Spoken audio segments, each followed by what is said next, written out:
Greetings everyone, and welcome to another episode of the Sitrep podcast, your forward operations base for all things military and historical wargaming. I am your host, Risky Jim, and today we're getting back to some modern era military wargaming.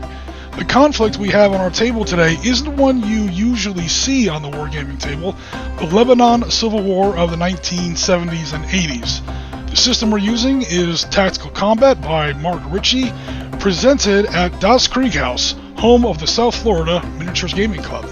So a full breakdown of the Lebanon Civil War would frankly require an entire episode. We touched on it briefly in episode 4 of our Op Center series, but frankly we didn't really do it justice there either. Part of its roots can be traced back clear to the Black September War of 1970, when PLO and PLA factions were driven out of Jordan.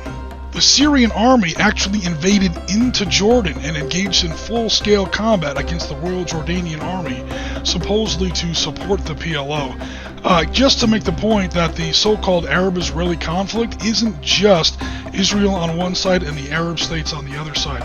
Very often, Arab states and factions have very sharp and bloody conflicts of their own. At the end of this war, many Palestinian refugees were forced to resettle in southern Lebanon, only complicating ethnic instabilities in that country. Lebanon wasn't exactly rock solid in those days, with mutually antagonistic ethnic groups like Muslims, Christians, and the Druze. Some of these Druze were socialist or communist, many of them also being supported out of Syria. PLO terrorist strikes out of southern Lebanon into Galilee certainly didn't help matters, especially when the Israeli Defense Force started launching retaliatory strikes into southern Lebanon. Outright civil war broke out in 1975, and by 1982 we saw Operation Peace for Galilee, the full-scale Israeli invasion of Lebanon. Of course, Syria had to jump into that war as well, but despite this, the Israelis were still able to crush all the PLO and PLA positions in Lebanon, pushing them up into Beirut, which the IDF then put under a several months-long siege. The Israelis began a phased withdrawal out of some parts of Lebanon as early as September 1982, but this issue was far from decided. The new president of Lebanon was assassinated even before he could take office, leaving his brother to assume office and try to rebuild the largely Christian Lebanese armed forces, which he then sent straight into the Chouf region southeast of Beirut City. These clashed immediately with Druze locals and remnants of Palestinian militant factions, often supported and agitated out of Syria. After a year of escalating tensions and skirmishes, the IDF abruptly pulled out of the Chouf region as well, starting in September 1983. This move caught the Lebanese army completely off guard, but the Syrian-backed Druze and Palestinian militants in the region were all too prepared, and they launched an immediate and well-organized offensive back into the Chouf region starting the very next day, 5 September 1983. This kicks off the so-called Mountain War, lasting from 1983 to 84, which is where our scenario takes place today. This Druze and Palestinian offensive is largely based around the 11th Brigade under the command of Colonel Amin Kadi. Outnumbered and undersupported, Phalange Christian militias in the area were only able to slow this encroachment until the Lebanese army resolved to establish a defense line along a string of villages on some high ground overlooking southern Beirut. Reinforcements were rushed to the area where Colonel Michel Aoun's 8th Lebanese Brigade hoped to make a stand.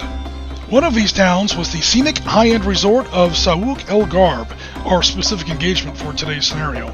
Myself and Devin are playing the attackers, we're splitting command of the 11th Brigade, and while our overall offensive is coming out of the east, apparently some of our forces have found something of a gap in the Lebanese line, and we're now splitting off into a prying crowbar attack out of the north. Our mission is to enter the table along its northern edge using 2 axes of advance and push some old Soviet-built Cold War-era armor into the streets of Souq el Gharb. The Lebanese 8th Brigade has more or less the same mission, except they're coming up from the south. It's kind of a meeting engagement where Lebanese army forces are rushing up to reinforce Christian Phalange militias, which are rapidly crumbling under the onslaught. While the Lebanese have slightly better tanks than we do, along with some tows on light vehicles for some good anti-tank guided weapon support, we do have an edge in numbers. So how is today's battle going to turn out? Let's go to the footage and see what we find. Alrighty, here is our table for today's game, presented by Mark Ritchie in 15mm. It's an 8 foot by 6 foot table. We are looking out of the west into the east. So my forces will be coming in from the north. That's going to be off the left-hand side of your screen. Devin and John will be coming in from the south, or the right-hand side of your screen. Again, I did make a mistake in the earlier narration. In this game, it is Lone Wolf Oriskany standing alone against Devin and John. So let's see how I do. So here's a quick look at the table before the shooting starts. This armored vehicle that you're seeing here, this is an AMX VCI. It's a rebuild of an old AMX 13 French light tank. You're going to see a lot of French equipment on the table, being that Lebanon, of course, as a former French colony. Some of those AMX VCIs carry 106mm recoilless rifles. There's one that's carrying a Milan anti-tank guided weapon system, things like that. There's also a forward observer on the table that's calling missions for a 25-pounder howitzers of all things. So yeah, 25-pounders in 1983, imagine that. The vast majority of this terrain is Mark Ritchie's, a little bit of it's mine, but I especially like these old-time antique cars he has on the table.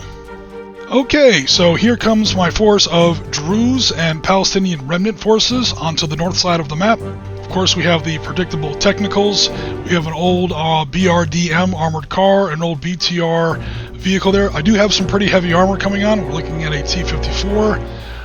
And these are pretty interesting. I like these M113 APCs with the twin Soviet-made ZU-23-2, that's a twin 23mm autocannon anti-aircraft gun on them, so nice little technical there. The problem is, as I was coming on the board, I may have caught some opportunity fire, so let's see how that goes. Yeah, this little red truck here, that poor guy, yeah, he did not quite make it. As he was coming on the table, he caught a round from this Panhard AML-90 armored car with a 90mm L61 anti-tank gun. So, long story short, take your first shot. We can kind of figure out how that one turned out. Okay, beginning of turn 2, and the first wave of my reinforcements have now arrived. You can see I've got 2 more T-54s there, and a bunch of light infantry vehicles have moved up. The infantry have dismounted, and I've started occupying these buildings.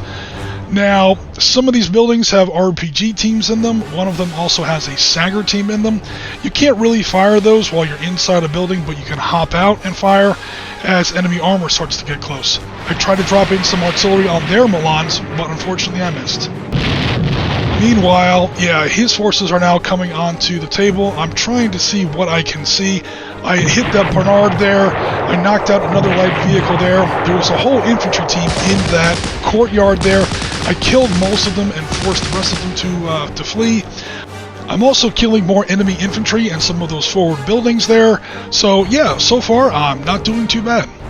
Midway through turn 3, and check it out, it looks like a shootout at the OK Corral or some other random Old West town. All we need is some tumbleweed terrain, because I have 3 T-54 battle tanks lined up shoulder to shoulder, Virgil Earp, Wyatt Earp, and Doc Holliday, and they're facing off down this dusty road here at some of these Lebanese targets facing me practically muzzle to muzzle. So let's start resolving this. Alright, all 3 of my T-54s, needless to say, are going to fire their main guns at the armored targets down there, machine guns at the lighter targets. Looks like we have another one of those Panhard armored cars there, 90mm gun. We have a tow-armed Jeep hiding behind that building over there to the left. I love these old cars that Mark has on his table there. So let's start shooting. Yeah, I definitely took some losses on that exchange. Looks like that middle T-54 took a little bit of a smack in the teeth. I don't think it was from the tow, because the tow vehicle did move, but I did take a shot right in the grill from that 106mm recoilless rifle. Fortunately, my machine guns took him out at the same time. We also took a shot at that Panhard armored car. I think I did miss that though. So yeah, trading T-54 tanks for 106mm recoilless rifles, not the best trade. 2 of the crew did survive there, but yeah, not great. Okay, let's get some payback here. We're now wrapping up turn 4, and I have moved up with one of my technical trucks, where I have a 73mm recoilless rifle on the back, and I have scored a pretty lucky hit. I shot right over the hood of that little brown Datsun there, and scored a lethal hit on that M113, while it was still carrying all of its passengers. So I killed the crew, a couple of the passengers, and the rest of the passengers have taken some wounds. Meanwhile, on top of this mosque tower, I've got a radioman, a commander, and a forward observer. we are calling in submissions from some supporting off-board Syrian artillery that I've got. And we're calling in submissions on the enemy here. Looks like I landed a hit on that Lebanese radio and command team there, so did a little damage. That was pretty cool. However, the Lebanese are starting to get in some reinforcements in the form of those M48A5 patents. I tried to block a smoke screen in front of them, because as you can see from my tower there, I can't quite see the enemy tank. However, my tanks have now finally knocked out that AML-90 armored car that you see running there, so happy about that. But as far as this reinforcements go, yeah, you guys might not recognize them, but you've seen those exact M48 miniatures before. Those were the M48s that I tried to have 3D printed, and they didn't come out very well at all. In fact, they came out so badly, I just gave them away to Mark, and Mark was able to actually make pretty good miniatures out of them, so good deal. Meanwhile, I'm getting some reinforcements as well. ZSU-57-2 Armored Anti-Aircraft System. And good God, look at that BTR-60. It's a freaking clown car. How many guys are piled up inside that damn thing? Time to sort out these Lebanese M48 patents that are driving into the middle of my town. I'm playing the Soviets, or at least I have Soviet equipment. I'm going to engage him front to front, nose to nose, point blank range. I have more tanks than he does, and at this range, my guns are just as accurate and hit just as hard. So we wind up between the two of us with a adjusted 9 to hit on a D20. I rolled underneath that with a 7, so I scored a hit. Devin rolls exactly a 9. So long story short, take your second shot. We hit each other at point blank range. Surprise, surprise. Alright, the next roll that you see I made there indicates that my round hit him in the turret. So what we do here is we take my armor piercing class anti-tank heat round with an I. We compare that against his H frontal armor. My gun, therefore, because I is higher than an H, is a little bit better. That's going to give me a bonus to penetrate. Meanwhile, his shell hitting me is just going to be like getting hit with a Death Star laser. It's just going to be ugly. Trust me. Alright, so let's see if we penetrate. I wind up rolling an 8. Again, with my I-class penetration value there versus his H armor, I get to subtract 1. That gives me a 7, and that means I penetrated his turret and destroyed his tank. And as far as him destroying me, yeah, his penetration value on me was a November, or an N. So, yeah, my tank was blown clean out of this dimension, never mind out of the battle. Then I try to engage with my technical, mounting a twin 23mm autocannon. Here is my autocannon, and wow, this is like the die roll of the century. Again, low rolls are better in this game. Every single one of those shells hit. So the first shell is a certain number, I hit with that. After that, I get a -1 bonus, because now my autocannon is marching onto the target. So, long story short, take your third shot, all of those shells hit. I don't do very well on penetration though, but luckily that last dice that you see there is low enough to kill the tank. This battle continues to get up close and personal, this time with infantry. So some of the survivors of that M113 I brewed up there bailed into that building. Meanwhile, my guys were going into that same building from that smaller building over there to the right. And basically, we both kicked down the doors at the same time, and now it's butt strokes and bayonets. So these two guys are seriously wounded. Those two Lebanese soldiers will not be able to help. He's got 2 lightly wounded Lebanese, one of them is a commander, versus my 3 healthy Druze, again, one of them is a leader. So I've got 2 pretty good advantages here. I outnumber him 3-2, and my guys are in good order. His guys are wounded. So I'm going to put 2 of my guys, including my leader, up against his leader, and I want to go ahead and finish him off, because that leader gives him a bonus through the rest of the melee. So that's my leader versus his leader, 2 lieutenants duking it out. With my bonus, I did manage to put a wound on him, and then with that 5, we went ahead and finished him off with my second trooper. Alright, so now we're finishing up the rest of the resolution on this little melee here. To summarize, at the end, we each killed one of the other guys. So we're going to put the guys on the roof just so we don't lose track of them. They're inside the building, though. They're not on the roof. It's my 2 versus his 1. Some of us have taken some wounds, and later on in the next turn, we'll finish up that melee. One of my RPG gunners is on the roof of that building, so I don't burn myself with my own backblast, and I'm going to take a shot on that tow-carrying Jeep there. It's a pretty crappy shot. I need a 5 or less to hit. And I rolled a 6. Oh, come on, dude. Oh, I missed by 1. That rocket must have gone so close it burned him as it passed. But then, Mark the referee reminds me I had a commander in that same building with a +1 bonus. The radius for the commander's bonus is 16 centimeters. That's in all 3 dimensions, folks, including up. So that 6 now reads as a 5, which counts as a hit. Then I'm going to go ahead and roll for my penetration, but come on, man. It's an RPG against the side of an unarmored Jeep. It's pretty much flying and burning tin foil. However, that Jeep gets simultaneous fire. Problem is, his line of sight is blocked by this huge billboard in the way. Just kidding. Alright, so he's going to target my poor little technical there.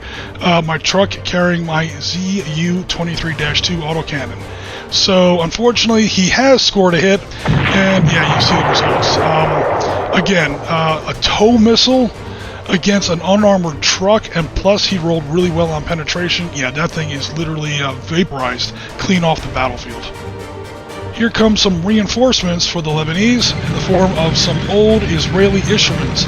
I think that's one of the old M50 Shermans that they used to have, taking a shot on my poor defenseless machine gun armed BTR. That's the end of him. Meanwhile, my ZSU 57-2 is going to be plunking out some rounds on this M113. Got 4 shots. I only hit him once, but it was enough to score the kill. I just got to watch out for that law gunner hidden in the building. Speaking of rockets, I have turned this 2-story building into a bit of an RPG nest. Those little red cotton balls there, those are hit markers from Lebanese artillery. He's trying to collapse that building. Meanwhile, my RPGs are shooting at his armor. They don't have the best shot, but I hope to score a hit. Oh god, not with that roll. Look at that. That's a real my life roll on that one. That's okay, I've got a concealed Sagger position in this other damaged building. I'm going to go ahead and take a shot there against one of the newly arriving M48s, but with an 11, yeah, that's not going to be a hit either. During my indirect fire phase, one of my off-board Syrian 122mm howitzers managed to collapse that building. Didn't start a fire, but did collapse it. Now, each figure in that building has to roll to see if they become a casualty. Speaking of collapsing buildings, my little RPG hotel here is about to bite the big one, but the tide may have turned. This T-54 of mine has just managed to score a lethal hit with a pretty lucky roll, I'm not going to lie, on that newly arrived Isherman you see burning back there. So, awesome there. Meanwhile, my very last RPG gunner, you see one of them is seriously wounded, but the one that's not, managed to hit the second and last M48 Patton. Couldn't get through the armor, it's the frontal faces armor of M48, but I did manage to kill one crewman and knock out the gun. So now both of those Lebanese M48s are more or less neutralized. Even so, the Lebanese are still getting more reinforcements. Remember how 8th Brigade was frantically shoveling more units into this battle to stabilize this line. I'm getting reinforcements too, you can see my T-62s there. Meanwhile though, I am quietly winning this game over here along the eastern edge of the table. Remember, we're looking south. You get victory points for each operational tank left on the table, and 1 point for each building you occupied by the end of the game. So, like termites, my infantry are slowly eating through these buildings along the eastern edge of the table. Here's a closer look at some of the Lebanese reinforcements. Looks like we've got more of these M113s with replacement armament, twin 23mm Soviet-made autocannon, originally in an anti-aircraft role. And these tanks, quick note, these are M51 Super Shermans that have the French-made hypervelocity 105mm cannon on them rather than the M50 Shermans I was fighting before. Looks like we had another Mad Max Fury Road moment here with my technical with recoilless rifle versus his Zoo-armed M113. I was open-topped vehicle on higher ground, so I just managed to edge him out and destroy him. Meanwhile, I'm okay. However, there's another M113 here unloading a whole squad of infantry that I can't quite get at yet. Those guys have line of sight, but that ×2 counter there, that means they had to take a double move to get there. I can't fire this turn. These guys only took a single move. I would be able to shoot with them, but their line of sight is blocked by the tower of smoke coming out of that brewed up M113 there. So by hook or by crook, these guys are safe, at least for now. And then I'm sure in their next movement phase, they're going to bail into that church and dig in. I mean, that's what I would do. Okay, taking a step back for a quick sit rep. I count that I control 14 buildings. I have 3 tanks left. They have to be main battle tanks, by the way, for a total of 17 points. Meanwhile, the Lebanese control only 8 buildings, but they have 4 tanks operational. So at the moment, I'm winning this game 17-12. Let's see if I can hold on to that lead. The vehicular massacre that this game has devolved into continues as my poor technical there, that was so heroic, won the quick draw against that M113. However, he was then flanked and smoked by another M113 that came around the other side of the church. That M113 was then smoked in turn by some fire from my forces. Yeah, as you can see from all the smoke clouds here, this battle has turned into an absolute slaughter. This is often what happens when you see vehicles on the table with much greater firepower than their corresponding armor might suggest. You see this in a lot of third world armies, to be honest. They buy the biggest guns they can without wondering whether or not, the vehicle will survive 10 seconds in combat. But overall, I'm starting to hedgehog in place. I've got my T-62 column coming up. I've got Saggers and that mosque on Overwatch. And again, I've got the win. I just have to hold it. This is why, when I first came on the table, I hedged all my bets over here on this eastern edge of the table. You can win over there to the west, congratulations, but all the money is here to the east. Again, you get 1 victory point for every building you occupy and 1 point for every tank you have operational on the table at the end of the game. And there are many more buildings over here. Meanwhile, I'm wrapping up some infantry action. That first squad is going to bound up into the forward position. Meanwhile, the guys that were already there are going to declare free rifle shots on these seriously wounded Lebanese in the open. In this game, you can declare rifle fire on seriously wounded figures, and as soon as you commit those figures to that fire, it's pretty much eliminated. The rest of the guys in that church, that's going to be a different story. Okay, so resolving some last fire here from some enemy infantry and light armor by these wrecked buildings. They've taken their shots, and yes, they did smoke my ZSU 57-2, I'm sorry to say. Man, that's one of my favorite units too. I believe that law rocket that I couldn't quite dig out of that wrecked building finally landed a blow on him, penetrated the armor easily, and yeah, as you can see, he's easily brewed up in place. Alright, so I think we are going to go ahead and call it. We're at the end of turn 8, and my opponents, Devin and John, are conceding the game. The score is still 17-12. To be honest, nothing really spectacular on my part. I did have a couple pretty lucky die rolls, but perhaps more importantly, as you can see, most of my forces kind of edged over to the eastern side of the table and kind of ignored the western side of the table. That allowed him to make good progress on the west, but there's no buildings over there. And by the time I occupied these buildings, not only was I racking up victory points with that, but I could use them as defensive positions. But great game, great scenario design by Mark Ritchie, great play from my opponents, and yeah, that's where we wind up for today's battle. Well, there you have it, folks. By paying attention to the victory conditions, taking the slow but steady approach, and being patient, usually, looks like Devin and I have walked away with a pretty clear Syrian victory. I say Syrian in quotes because, of course, as we've said, most of the actual units on the table are either Druze or Palestinian factions. This was a bit of an upset. Historically, the Lebanese army was able to hold out a little bit better in this fight. However, they had a lot of help. For pretty much the first time since the mid-1970s, the Lebanese Air Force was able to actually get some sorties in the air in the form of some old British-made Hawker Hunters. The French also got involved with some Super Étendard jet strikes launched off the nearby aircraft carrier Clemenceau. Interestingly, these strikes didn't go for tactical targets on the ground, probably why Mark didn't include them in his scenario. Instead, they went for lines of communication and supply leading back into Syria, thereby affecting the campaign in an operational sense rather than any specific battles in a tactical sense. A little more direct was U.S. Navy gunfire support, with several cruisers and destroyers using their 5-inch deck guns in pinpoint attacks against Druze positions on high ground overlooking southern Beirut and Beirut International Airport. Finally, a truce was set up later in September 1983, exactly the same day the battleship USS New Jersey showed up. Funny how that timing worked out. All kidding aside, of course, this wasn't going to be anywhere near the end of Lebanon Civil War.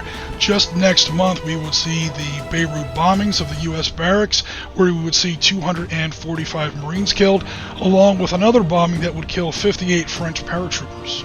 This war wouldn't end until 1990, and by the time the dust settled, we would see the rise of a lot more factions.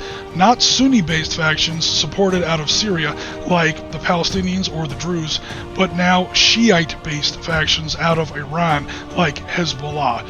And of course, we're still dealing with that little problem to this day. And on that cheerful note, that's all we have for you today, folks. Thanks very much for watching. Please like, comment, and subscribe if you enjoyed this content. Please remember to hit that notification bell.